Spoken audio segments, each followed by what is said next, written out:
આજના વિડીયોમાં એવા ઉપયોગી આઈડિયા શેર કરીશ કે તમારા ઘણા બધા નાના મોટા કામ સરળ થઈ જશે, તમારી મહેનત અને સમય પણ બચી જશે. તો ચાલો વિડીયોને સ્ટાર્ટ કરીએ.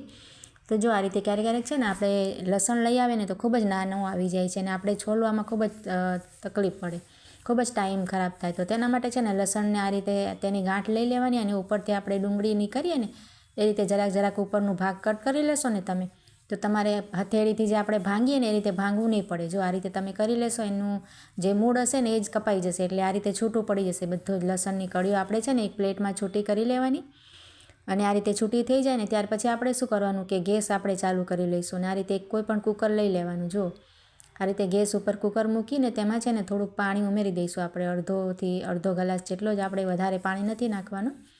અને ત્યાર પછી લસણની કળીઓ આપણે જે અલગ કરી છે ને તેને એક બાઉલમાં આ રીતે નાનો વાટકામાં કે રાખી દેવાય. તમારે વધારે પ્રમાણમાં લસણ હોય ને તો પણ તમારે એક ડબ્બામાં સ્ટીલનો કોઈ પણ હોય એને રાખી અને ત્યાર પછી છે ને ઢાંકણને બંધ કરી દેવાનું. આપણે કુકરનું ઢાંકણ સરસ બંધ કરી અને આપણે ખાલી પ્રેશર આવવા દેવાનું. જો આ રીતે 2-3 મિનિટ જ રાખવાનું છે, વધારે આપણે સીટી કે કંઈ નથી વાગવા દેવાની. ત્યાર પછી ગેસ ઓફ કરી દઈશું આપણે અને આ રીતે આપણે જે ઢાંકણ રાખ્યું છે ને તેને કાઢી લઈશું અને તેને છે ને એક પ્લેટમાં આપણે આ રીતે જો નાખી દઈશું આપણે. તો આ રીતે તમે કરશો ને તો તમારે લસણ એક જ સેકન્ડમાં આ રીતે ફોલાઈ જશે. જો ગમે એટલું પણ તમારે ક્યારેક વધારે પ્રમાણમાં પણ આપણે ફોલીને રાખતા હોઈએ ઘરમાં, આપણે કામમાં હોય ને ફટાફટ આપણે રાંધવું હોય તો જો આ રીતે તમે કરી શકો ટ્રાય.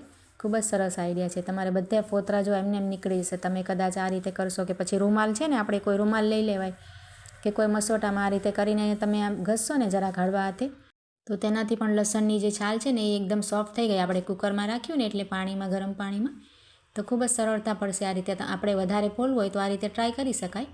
ખૂબ જ સરસ આઈડિયા છે, જરૂરથી ટ્રાય કરજો. ત્યાર પછી જો આ રીતે છે ને આપણે પડદા આપણે ઘરના જાળીના કે દરવાજાના ધોતા હોઈએ ને તો શું થાય, આપણે મશીનમાં ધોતા હોઈએ તો આ રીતે રીંગોમાં કટાઈ જાય અને નીકળી પણ જાય છે, રીંગો અલગ થઈ જાય છે તરત જ. આપણે રેડીમેડ લઈએ એટલે આ રીતે તેની નબળી હોય રીંગો. તો તેના માટે આપણે શું કરવાનું, ક્યારેય પણ મશીનમાં ધોતા પહેલાં આ રીતે આપણે ડાયરેક્ટ નથી નાખી દેવાનું. તેની રીંગોને છે ને પહેલાં તો આ રીતે ભેગી કરી લેવાની, બધી રીંગોને સેટ કરી લેવાની. આ રીતે ગોઠવીને એક ઉપર એક રાખીશું એટલે આ રીતે ગોઠવાઈ જશે જુઓ. અને ત્યાર પછી છે ને આપણી પાસે જૂનું મોજું તો હોય જ છે ને ઘરમાં, તો બાળકોનું કે કોઈ પણ આ રીતે મોજું લઈ લેવાય અને જે આપણે રીંગ આ રીતે ભેગી કરી છે ને પટ્ટી, તેને આ રીતે મોજું પહેરાવી દેવાય. જો આ રીતે ઉપરથી સરસ મોજામાં કવર થઈ જાય એટલે આપણે તમે મશીનમાં આ રીતે નાખી શકો. આપણે હાથથી ધોવાનું ક્યારેક આપણને શિયાળો આવ્યો એટલે કંટાળો પણ આવે તો આ રીતે મશીનમાં એડ કરી દઈએ ને આ રીતે મોજો પરોવીને, તો આપણે છે ને આ રીંગ પણ ખરાબ ન થાય, કટાશે પણ નહીં અને કોઈ પણ રીંગ હશે પ્લાસ્ટિકની કે આ રીતે મેટલની તો તૂટશે પણ નહીં. અને જો તમારે જાડા પડદા હોય ને જ્યારે વધારે વેલ્વેટના કે વધારે જાડા પણ હોય છે પડદા તો મોજામાં ન આવે તો આ રીતે ઓશિકાનું જૂનું કવર છે ને તેમાં પણ આ રીતે નાખીને આપણે બાંધી લેવાની સરસ. તો તેનાથી પણ આપણે પડદા સરસ ધોઈ શકાય કોઈ પણ. જુઓ તો ખૂબ જ સરસ આઈડિયા છે, જરૂરથી ટ્રાય કરજો. અને આ રીતે બાંધી દેવાનું એટલે ખુલે નહીં. ત્યાર પછી જો આ રીતે આપણે લીંબુ લાવીએ ને તો થોડાક દિવસમાં જ છે ને ખરાબ થઈ જાય. આપણે સસ્તા હવે શિયાળામાં થશે એટલે ઘણા બધા લઈ આવીએ.